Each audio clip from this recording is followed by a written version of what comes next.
Ši nuostabi gėlė. Įsivaizduokit, kad tai žmogus.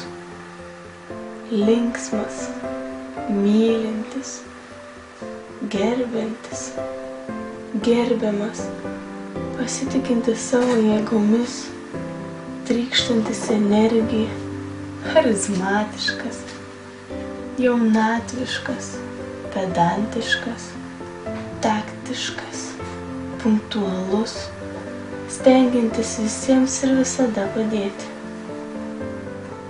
Bet kažkas pasikeitė. Jis kitoks. Kodėl? Nes jį visai smugdė, skaudino, žemino. Juo netikėjo, juo nepasitikėjo. Jį išdavė, sužeidė, pažemino. Ir žmogaus liko tik apgailėtina būtybė,